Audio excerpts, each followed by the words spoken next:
Hello everyone, I hope आप सभी बहुत अच्छे होंगे। जैसा आप लोगों को पता है कि आपके आरआरबी फार्मासिस्ट एग्जाम की डेट आ चुकी है, जो कि 10 मार्च से 12 मार्च के बीच में है।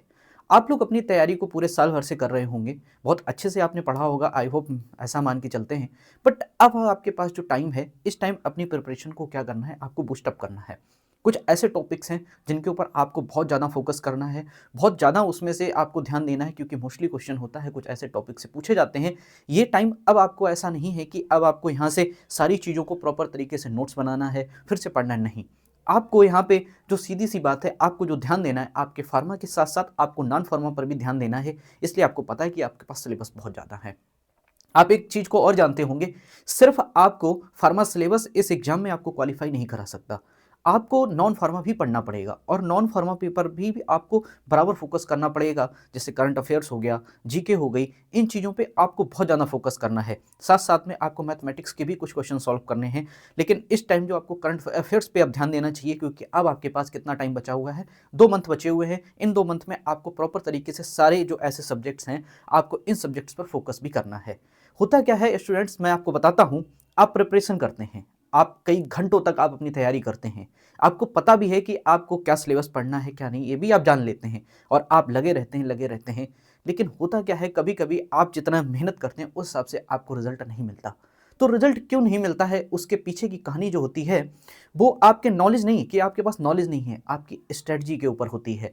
आपके पास नॉलेज तो है, बट आपने उसमें सही तरीके से स्ट्रेटजी को फॉलो नहीं किया होता है, जिस वजह से क्या होता है, कभी कभी हम लोग रह जाते हैं ऐसे एग्ज़ाम को क्वालिफाई करने से। गलतियां हो जाती हैं, कहाँ हो जाती हैं, क्योंकि अब जो टाइम है, इस टाइम आपको ये देखना है कि हमें कुछ गलतियां ना करते हुए अब सीधा सा सीधा हमें आगे बढ़ना है, और एक एक चीज़ को समझना है। मैं आपको पूरा शेड्यूल समझाऊंगा, कैसे आपको किन किन चीज़ों पे ज़्यादा फोकस करना है। और आगे आने वाले टाइम में कुछ ही दिनों के अंदर, हम 1-2 दिन में अभी नॉन फार्मा सीरीज को भी लॉन्च करेंगे, जिसमें हम आपको नॉन फार्मा के उन टॉपिक्स पे ज़्यादा फोकस करेंगे जो उनसे क्वेश्चंस बनते हैं। आपके वो भले ही आपके वो 30 मार्क्स के क्वेश्चन हो, आपके 30 क्वेश्चन आ रहे हो वहाँ से, लेकिन बहुत ज़्यादा इंपॉर्टेंट है वो क्वेश्चन, वही तो आपको क्वालिफाई कराएंगे।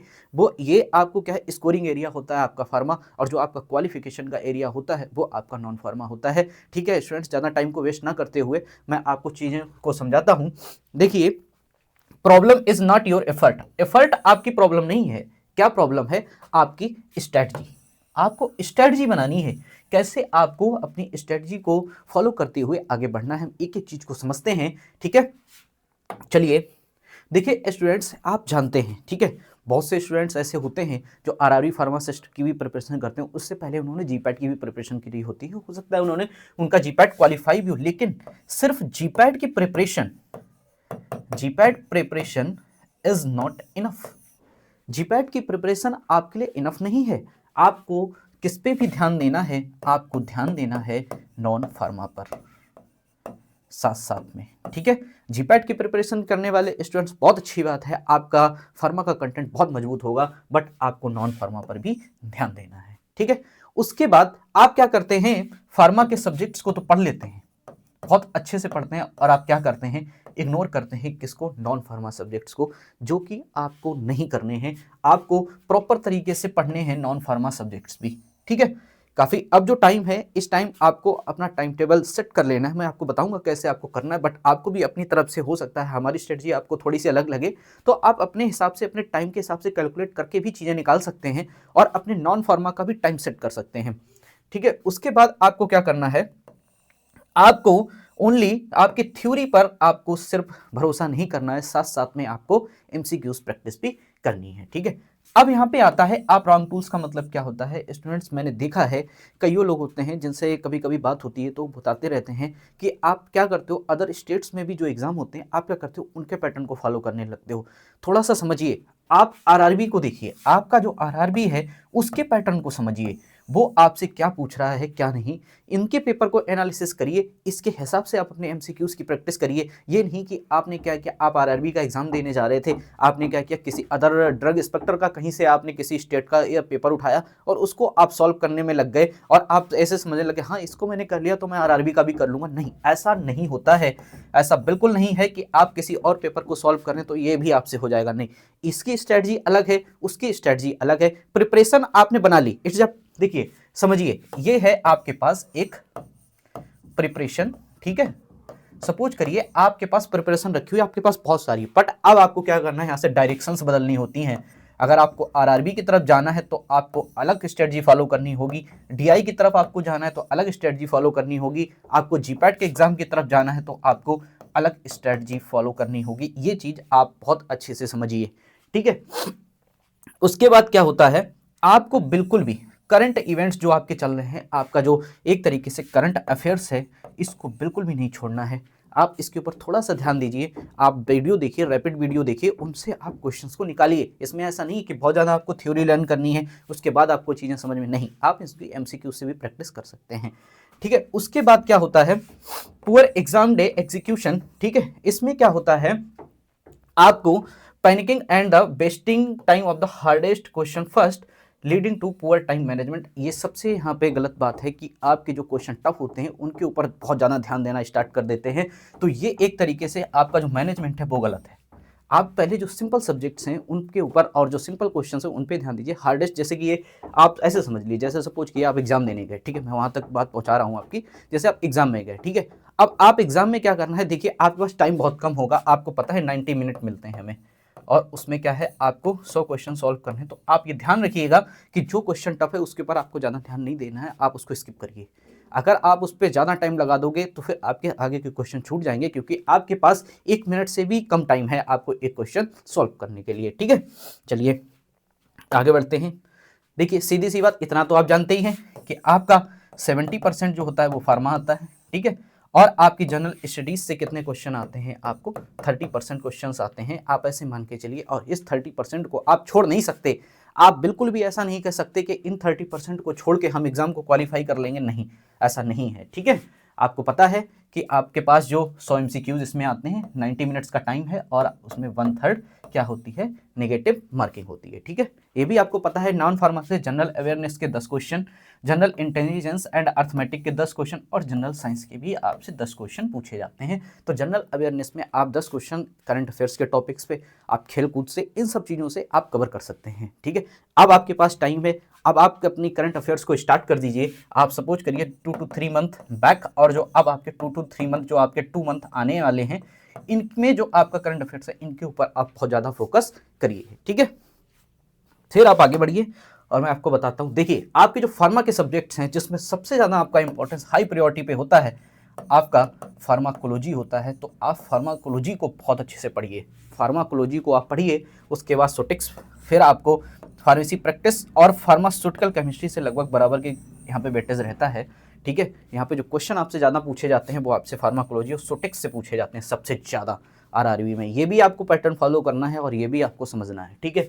उसके बाद आपको फार्माकोग्नोसी, एचएपी और इन सब्जेक्ट्स पर आपको इस तरीके से फोकस करना है। जो आपका यहाँ पे सबसे ज़्यादा हाई वेटेज होता है वो आपका रहता है फार्माकोलॉजी। तो फार्माकोलॉजी में आपको अपनी पकड़ बहुत मजबूत बनानी है, ठीक है। उसके बाद देखिए मैं आपको बताता हूँ आपको क्या करना है, समझिए। जो आपको यहाँ पे करंट अफेयर्स पढ़नी है वो आप क्या करिए, लास्ट 6 to 12, अगर आप इतना नहीं पढ़ पा रहे हैं तो आप एक काम करिए, आप पिछली 2-3 मंथ्स की आप कवर करिए, ठीक है, और आगे आने वाली आप 2 मंथ की भी कवर करिए, ठीक है। और ये रिसेंट टॉपिक्स हैं जो आपके, जैसे कि मान लीजिए इंडियन हिस्ट्री के बारे में, ज्योग्राफी, पॉलिटी, इनके ऊपर आप 1 शॉट देखिए, 1 शॉट लेक्चर्स देखिए, इनको 1 शॉट से कवर करिए। कहाँ से कवर करेंगे आप, 1 शॉट से कवर करिए चीज़ों को। आप 1 शॉट से कवर कर लेंगे, आपको बहुत अच्छे से समझ आ जाएंगे। ये नहीं है आपके पास इतना टाइम नहीं है कि आप इंडियन हिस्ट्री, ज्योग्राफी, पॉलिटी को पूरा बहुत ज़्यादा डिटेल में पढ़ें, क्योंकि आपको क्या करना है, आपको खुद ही, आपके पास इतना ज़्यादा लेंदी सब्जेक्ट है, आपके पास 70% कौन सा, आपका फार्मा का ही सब्जेक्ट। तो आप इन चीज़ों को क्या करिए, वहाँ से 1 शॉट से कवर करिए। नेशनल इंटरनेशनल जो इवेंट हैं इनको भी आप यहीं से कवर करिए। जब आप करंट अफेयर्स की क्लासों को पढ़ेंगे तो आप वहाँ पे आपको इस तरीके के भी क्वेश्चंस देखने को मिलेंगे। हमारा जो फोकस है अभी, हम आपको नॉन फार्मा की प्रिपरेशन करवाएंगे, जिसमें हमारा फोकस रहेगा करंट अफेयर्स पर, और साथ साथ में आपको नेशनल इंटरनेशनल इवेंट्स पर, और उसमें जो आपके स्पोर्ट्स अवार्ड और जो बुक्स के जो क्वेश्चन हैं इनके ऊपर हम सबसे पहले फोकस करेंगे। उसके बाद हम इन 1 शॉट पे जाएंगे Indian history and geography, constitution में। पहले हम आपको ये क्लियर कराएंगे, ये बहुत इंपॉर्टेंट है ये, क्योंकि हिस्ट्री, ज्योग्राफी क्या है वो आप थोड़ा बहुत जो कर रहे हैं उन्होंने पढ़ भी रखी होगी, बट जो मेन चीज़ है वो ये है, यहाँ पे इस जगह पे ज़्यादा इंपॉर्टेंस है, क्योंकि रिसेंट की ही क्वेश्चन ज़्यादा पूछे जाते हैं, ठीक है। उसके बाद जनरल इंटेलिजेंस में आपको क्या, यहाँ पे ये मैथ के क्वेश्चंस आपको पढ़ने हैं, मैथ हो गई, और आपको कुछ यहाँ पे रिलेशनशिप और डायरेक्शन में जो डायग्राम्स आपके होते हैं, जैसे कि जो रीजनिंग की होती है, वो आपको यहाँ पे पढ़नी है। ठीक है, आपको रीजनिंग पे भी फोकस करना है और आपको मैथ पे भी फोकस करना है। मैथ यहाँ पे ज़्यादा बहुत टफ नहीं आएगी आपके लिए। जो मैथ आती है यहाँ पे बहुत ज़्यादा टफ नहीं, आपसे सिंपल एकदम फार्मूला बेस्ड क्वेश्चन यहाँ पे आते हैं। तो आप फार्मूला को भी याद करके आप यहाँ से क्वेश्चन को निकाल लेंगे। और आपको जीएस पढ़ने के लिए क्या करना है, आपको जो आपके 10th स्टैंडर्ड जो आपकी एनसीईआरटीज़ की बुक है, आप उनके ऊपर फोकस कर लीजिए, एक बार उनको रीड मार लीजिए। और इसमें भी अगर इतना रीड मारने का अभी टाइम नहीं है तो आप इनके भी क्या कर सकते हैं, इन चीज़ों को अब वन शॉट से कवर करिए। वन शॉट को से आप कवर करोगे तो आपकी ये भी यहाँ पे प्रैक्टिस अच्छे से हो जाएगी। ठीक है, उसके बाद देखिए हम आपको बताते हैं, अब आपके पास जो 2 मंथ हैं आप उनको क्या करिए, आपके पास जो भी 2 मंथ हैं आप इनको क्या करिए, वीक में डिवाइड कर लीजिए। ठीक है, कि आप उनको जब वीक में डिवाइड कर लेंगे तो कैसे करना है, देखिए सपोज करिए आपने फर्स्ट वीक में आप फोकस करिए किसके ऊपर, यहाँ पे फार्मास्यूटिक्स पे। हाँ, कुछ स्टूडेंट्स ऐसा भी कर सकते हैं, देखिए वो आपके ऊपर जाता है। हम तो आपको बता रहे हैं, जैसे हमने अपनी मान लो आपको सुटेबिलिटी के लिए बताया कि आप फार्मास्यूटिक्स पढ़ लो, बट अब आपको ये देखना है कि आपकी पकड़ किस पे कैसी है, तो आप फार्माकोलॉजी को भी अपने फर्स्ट वीक में कवर कर सकते हैं। ठीक है, उसके बाद जो मेन चीज़ है मेरा बताने का है, वो आपको टॉपिक्स पे किस पे ध्यान देना है। तो अगर आप फार्मास्यूटिक्स पढ़ रहे हैं पहले वीक में, तो आप टैबलेट, कैप्सूल, उनकी कोटिंग, डिफेक्ट, ठीक है, यूनिट ऑपरेशन में क्या होता है आप जानते होंगे, आपने एक फार्मास्यूटिकल इंजीनियरिंग के नाम से जो सब्जेक्ट पढ़ा है वही होता है आपका यूनिट ऑपरेशन। इसमें आपको पता है कौन से आपके ड्रायर यूज़ हो रहे हैं, क्या मिक्सिंग के लिए यूज़ हो रहा है, ठीक है, इनके ऊपर क्या आपको ध्यान देना है। उसके बाद आपको कॉस्मेटिक्स में आपको बहुत ज़्यादा नहीं, आपको कुछ चीज़ें पढ़नी होती हैं, जैसे लिपस्टिक, उसका कॉम्बिनेशन क्या होता है, ठीक है, इन सब चीज़ों पे आपको ध्यान देना है। ठीक है, फिजिकल फार्मेसी में भी आपको ध्यान देना है। यहाँ पे आप आ जाते हैं तो सबसे ज़्यादा आपके लिए जो इंपॉर्टेंट यहाँ पे सब्जेक्ट बनता है फिजिकल फार्मेसी में, वो आप समझ लेना, यहाँ पे जो फिजिकल फार्मेसी में है आपके पास माइक्रोमेरेटिक्स। यहाँ पे माइक्रोमेरेटिक्स बहुत ज़्यादा इंपॉर्टेंट आपके लिए बन जाता है, यहाँ पे माइक्रोमेरेटिक्स की स्टडी करिएगा आप। ठीक है, उसके बाद यहाँ से आपका क्वेश्चन बन जाता है स्टेट ऑफ मैटर से बन जाता है। ठीक है, यहाँ से आपसे सरफेस टेंशन का भी क्वेश्चन बन जाता है। ठीक है, तो इन क्वेश्चंस पर आपको फोकस करना है। ठीक है, उसके बाद आपके ऊपर जो आपको यहाँ पे फोकस करना है वो ज़्यादा, इसके बाद आपको न्यूटोनियन फ्लूइड के ऊपर फोकस करना है। ठीक है, और उसके बाद क्या हो जाता है आपको थिक्सोट्रॉपी, इन सब डेफिनेशंस को आप एकदम क्लियर कर लीजिए। थिक्सोट्रॉपी, स्यूडो क्या है आपका, इन सब चीज़ों पे आप थोड़ा सा एक बार ध्यान दे लीजिए, सारे कॉन्सेप्ट को आप पकड़ लीजिए। थिक्सोट्रॉपी, एंटी थिक्सोट्रॉपी में क्या डिफरेंस होता है, ठीक है, इन सब चीज़ों को आप पकड़िए। ठीक है, तो आपकी सारी चीज़ें क्लियर हो जाएंगी। ठीक है, बिंगम बॉडी किसको बोलते हैं, सॉल जेल सॉल क्या होता है, जेल सॉल जेल कहाँ होता है, तो इन चीज़ों को एक बार आप जल्दी से अपनी चीज़ को मेमोराइज कर लीजिए। बायोफार्मास्यूटिक्स है, बायोफार्मास्यूटिक्स में आप जब स्टडी करेंगे तो यहाँ पे आप जो पढ़ेंगे बायोफार्मास्यूटिक्स में आप जानते हैं यहाँ पे कुछ क्वेश्चन आपसे इंपॉर्टेंट बनते हैं, कुछ क्वेश्चन आपके जैसे बायो अवेलेबिलिटी से रिलेटेड हो गए। ठीक है, बायो अवेलेबिलिटी से पूछ देंगे, और लिनियर नॉन लिनियर रिलेशनशिप से क्वेश्चन बन सकता है यहाँ पे। ठीक है, और यहाँ पे ध्यान रखना आप एब्सोल्यूट और रिलेटिव बायो अवेलेबिलिटी भी आप यहाँ से पढ़ सकते हैं। और यहाँ पे जो फोकस आप करेंगे वॉल्यूम ऑफ डिस्ट्रीब्यूशन, ठीक है, volume of distribution BD analysis पर भी आप फोकस करिएगा, यहाँ से आपके क्वेश्चन बनेंगे। ठीक है, उसके बाद आपका आता है कोलॉजी। तो कोलॉजी के ऊपर आपको सबसे पहले एएनएस, सीवीएस और सीएनएस तो बिल्कुल भी नहीं छोड़ना है। साथ साथ में आपको अटाक्वाइड, एंटी माइक्रोबियल्स, कीमो और इन चीज़ों के ऊपर ऐसे टॉपिक्स हैं, इनके ऊपर आपको फोकस करना है। ठीक है, आपकी फार्माकोग्नोसी में जो सबसे ज़्यादा इंपॉर्टेंट जहाँ से क्वेश्चन बनते हैं वो ग्लाइकोसाइड एल्कोलाइड्स होता है। समटाइम्स आपका क्वेश्चन जो पूछा जाता है वो टैनिन से भी आता है और फ्लेवोनाइड से भी पूछ दिया जाता है, और साथ साथ में वोलेटाइल ऑयल, आप इनके ऊपर भी उतना ही ध्यान दे सकते हैं। ये आपको रैपिड तरीके से पढ़ने हैं। उसके बाद अब आप केमिस्ट्री पे आ जाइए। केमिस्ट्री में सबसे ज़्यादा आपको जो फोकस करना है वो आपको ऑर्गेनिक केमिस्ट्री पर करना है। ठीक है, ऑर्गेनिक केमिस्ट्री से क्वेश्चन अब बहुत ज़्यादा पूछे जाने लगे हैं कॉम्पिटिटिव एग्जाम में। आप आइसोमेरिज्म से यहाँ से क्वेश्चन पूछे जाते हैं। ठीक है, समटाइम्स अब जो क्वेश्चन पूछे जाते हैं मेडिसिनल केमिस्ट्री को अगर आप यहाँ पे समझेंगे तो उससे पहले आपको हेट्रोसाइक्लिक केमिस्ट्री समझ आनी चाहिए। जब तक आप हेट्रोसाइक्लिक केमिस्ट्री को नहीं पढ़ेंगे आपको मेडिसिनल केमिस्ट्री कभी समझ नहीं आएगी। आप स्ट्रक्चर्स नहीं याद कर पाएंगे जब तक आपको हेट्रोसाइक्लिक केमिस्ट्री नहीं समझ आती है। तो आपको मेडिसिनल केमिस्ट्री पर जाने से पहले आपको क्या करना है, अपनी हेट्रोसाइक्लिक केमिस्ट्री को मजबूत कर लेना है। उसमें आपको जो जिस तरीके से होता है, आप सैचुरेटेड अनसैचुरेटेड जो आपका कहाँ पे 3 मेंबर रिंग है तो आपका क्या होता है, IR कहाँ पे 8 है, ET कहाँ पे आता है, ऑल कहाँ पे आता है। तो इन सब चीज़ों को एक बार आप कंफर्म कर लीजिए। इससे क्या होगा, अब जब भी आपको एग्जाम में मेडिसिन केमिस्ट्री के स्ट्रक्चर से आपसे IPSC पूछी जाएगी तो वहाँ से आपको बहुत आसानी रहेगी इस चीज़ को समझने में, ठीक है। और उसके बाद यहाँ पे जो आपका इंपॉर्टेंट बनता है सबसे ज़्यादा, फिजिकल फार्मेसी की भी क्वेश्चन यहाँ पे बहुत ज़्यादा इंपॉर्टेंट बनते हैं कि अगर आपके पास यहाँ पे कितने बेड का हॉस्पिटल है तो वहाँ पे कितने फार्मासिस्ट की रिक्वायरमेंट है, ठीक है। आपसे पूछा जा सकता है कि अगर आपको फार्मेसी, आपको सपोज करिए मेडिकल स्टोर चलाना है तो आपको वहाँ पे क्या क्या चीज़ों की रिक्वायरमेंट होती है। तो इन चीज़ों पर भी आपको उतना ही फोकस करना है। ड्रग डिस्ट्रीब्यूशन, BD एनालिसिस पे आपको ध्यान देना, ABC एनालिसिस क्या होती है, यहाँ तक कि आप समझ लीजिए यहाँ पे आप थोड़ा बहुत आपको मैनेजमेंट को भी क्वेश्चन आपको समझने हैं, ठीक है। इतनी चीज पर आप फोकस करिए, बहुत अच्छे से आपका एग्जाम क्वालिफाई हो जाएगा। ओके, फिर आपको अगले वीक में क्या करना है, अगले वीक में आपको क्या करना है, नॉन फार्मा पर भी फोकस करना है। साथ साथ में आपको इन सारे टॉपिक्स पर बहुत ज़्यादा ध्यान देना है। जनरल इंटेलिजेंस पर, reasoning, math, general science, GK, current affairs, computer knowledge पर, इन पे कंप्यूटर की आप छोटी छोटी चीज़ों को समझ सकते हैं, बट आपको जो यहाँ पे मेन फोकस करना है इस टाइम वो करंट अफेयर्स पर, ठीक है, स्पोर्ट्स के क्वेश्चन पर, और इंटरनेशनल और नेशनल क्या हो रहा है, कौन कौन सी संधियां हो रही हैं, उनके ऊपर भी आपको ध्यान देना है, ठीक है। उसके बाद क्या करना है आपको, जब आपका नेक्स्ट वीक आएगा तो अब आपको क्या करना है, सब्जेक्ट वाइज आपको फुल टेस्ट देने हैं। जो कोई भी है, आप फार्मास्यूटिक्स से रिलेटेड, फार्माकोलॉजी, जो आपके मेन सब्जेक्ट्स हैं उनका क्या करना है, आपको फुल टेस्ट देना है, ठीक।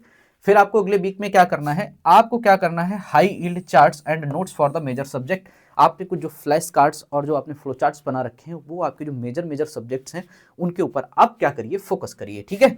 उनको आप क्या कर दीजिए, जल्दी से रीड कर लीजिए। फिर आपको क्या करना है, नेक्स्ट आपको क्या करना है, देखिए मॉक टेस्ट आपको नहीं छोड़ने हैं।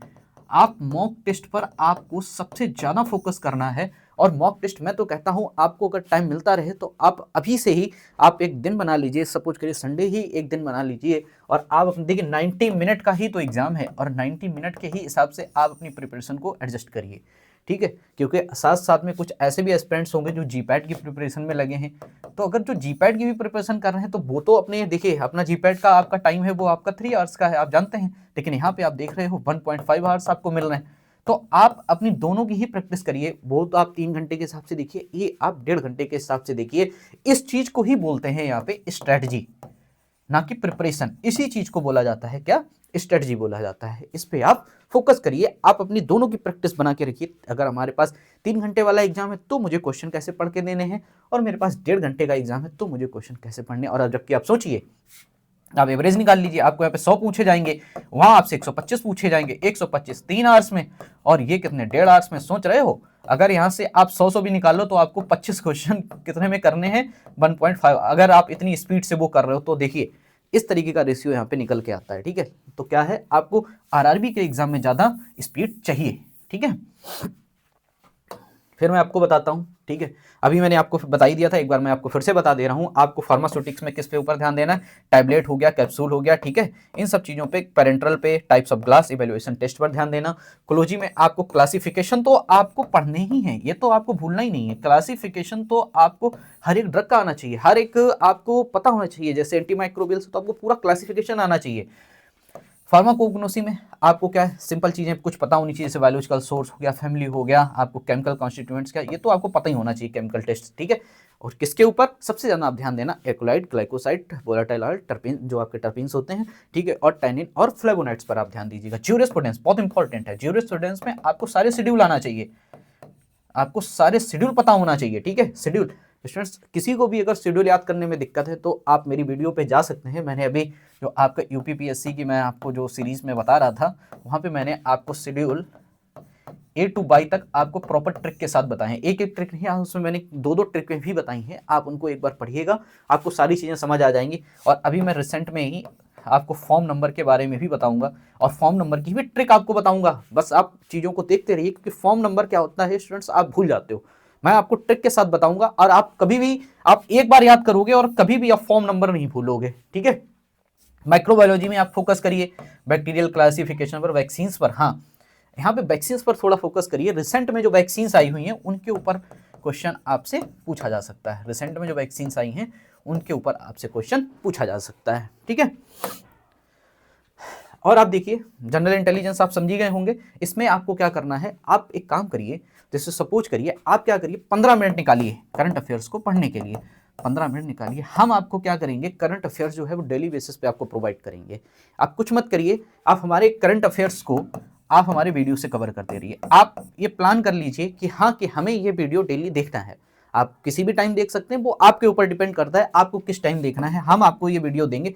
हम आपको सपोज करिए हमने आपको वीडियो दिया 10 जैन को, कोई दिक्कत नहीं है, आप अपना सेट कर लीजिए, आप 11 जैन को देख लीजिए, कोई दिक्कत नहीं है उसमें।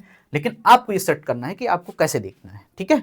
हम आपको प्रोवाइड करते रहेंगे, 15 से 20 मिनट की ही वीडियो हम आपको प्रोवाइड करेंगे, जिससे आपके लिए बहुत ज़्यादा हेक्टिक ना हो। हम ऐसा नहीं करेंगे कि आपको 2-3 घंटे का हम वीडियो दे रहे हैं और 2-3 घंटे तो अगर आप एक ही वीडियो देखते रह जाएंगे तो बाकी चीज़ें आपकी छूट जाएंगी ना। तो हम ऐसे करेंगे जो आपके पास अच्छे क्वेश्चंस होंगे, जो रिसेंट में पूछे जा सकते हैं, जिनकी बहुत ज़्यादा टेंडेंसी, उन्हीं को हम 15-20 मिनट के लेक्चर में कवर करेंगे। मोस्टली आपका 30 मिनट का लेक्चर, इससे ज़्यादा हम लेक्चर में कवर नहीं करेंगे, ठीक है। क्योंकि चीज़ें पढ़ना बहुत इंपॉर्टेंट है, सारी चीज़ें समझ आनी चाहिए। देखिए एग्जाम क्वालिफाई करना है, यहाँ पे रस नहीं बनाना है चीज़ों को, ठीक है। उसके बाद क्या करना है, आप अपना टाइम निकालिए और प्रैक्टिस करिए वीकली।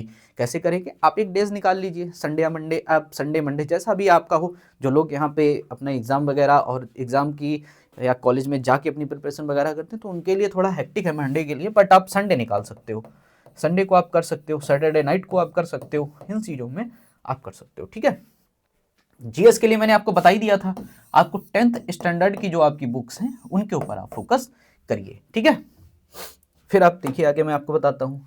अब आपको क्या करना है, किसी तरीके से आप क्या करिए, आप देखिए ये उनके लिए है जिनकी प्रिपरेशन इस टाइम बहुत ज़्यादा हाई लेवल पे चलेगी, उन्होंने बहुत अच्छे से अपनी सारी चीज़ों को कर रखा है। तो उनके लिए आप क्या करिए, आप अपना 40 से 50 MCQ जो है आपको डेली आप सॉल्व करो, ठीक है।